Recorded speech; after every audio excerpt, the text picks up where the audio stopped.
Nachmany's hiring also underscores the lack of a coherent White House plan on higher education.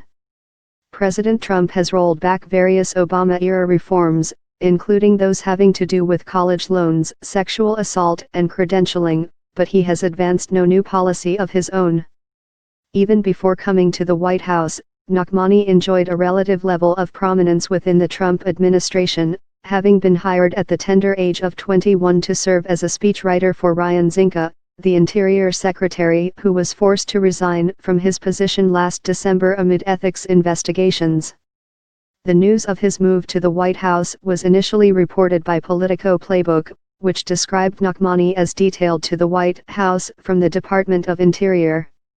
At the White House, Nachmany will be working in the Office of American Innovation, Kushner's secretive policy shop, which lacks even a website. Nor does it have a clear agenda on higher education, which is also among the issues handled by the Domestic Policy Council, another White House office. Kushner has shown an interest in how colleges are accredited, but White House Deputy Press Secretary Judd Deere would not say on the record whether that remained Kushner's focus, or whether Nachmany would be working on that issue. None of the relevant parties could explain to News Pulse News what qualifications Nachmany has to work on higher education at the uppermost reaches of American government. We are excited that he has the opportunity to contribute his talents to the White House and the Office of American Innovation, Interior spokesman Alex Hinson told News Pulse News. Nachmany himself did not respond to multiple requests for comment. Higher education is in desperate need of innovation. Nachmany's hiring came just as federal authorities uncovered a massive cheating ring that would allow the children of wealthy parents to gain admittance to elite universities. At the same time, cumulative student debt has reached $1.5 trillion, even as the uses of a traditional college education are increasingly being questioned by high technology leaders and others. One of the book's rare 5-star reviews comes from Nachmany himself and consists of a single sentence: "I wrote this book." The product of a comfortable New Jersey suburb, Nachmany's book reflects some of the societal issues later exposed by the college cheating scandal, the self-regard of well-off whites, and the inordinate concern with ranking and status. Despite a middling high school record, Nachmany was confident that he would get into the college of his choice. "I had grown up believing I was Ivy League material," he writes in Good Enough, adding a little later, "I thought I'd get into Penn because I was Eli Nachmany." The failure to get into any of these colleges left Nachmany embittered.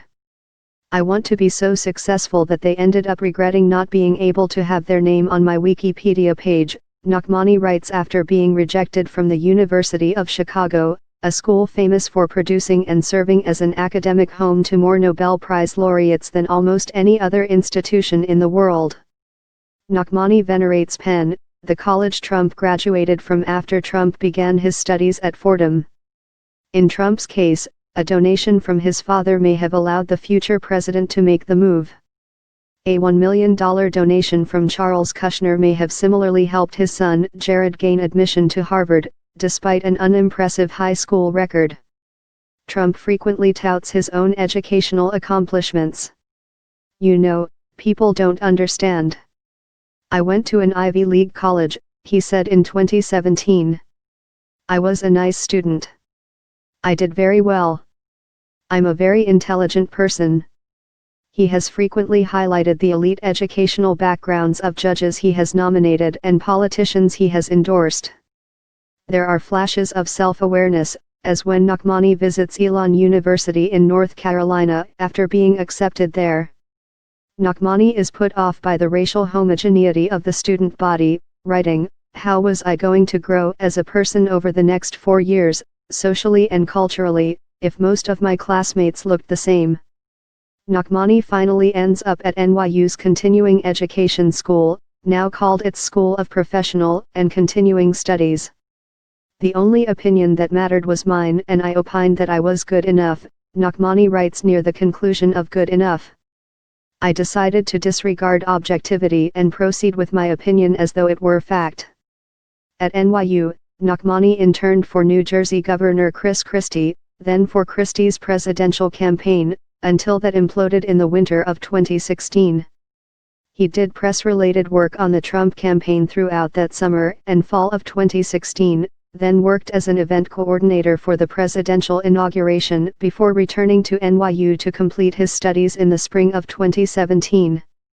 That June, he joined the Department of the Interior, where he served as a speechwriter for Secretary Ryan Zinke. Nachmany's sojourn in the Trump administration may be temporary. After graduating with distinction from NYU, he earned admission to Harvard Law School, which he has deferred for a year. What he will do after law school is unclear, but Nachmany has said in an interview with Washington Square News that he may want to run for elective office.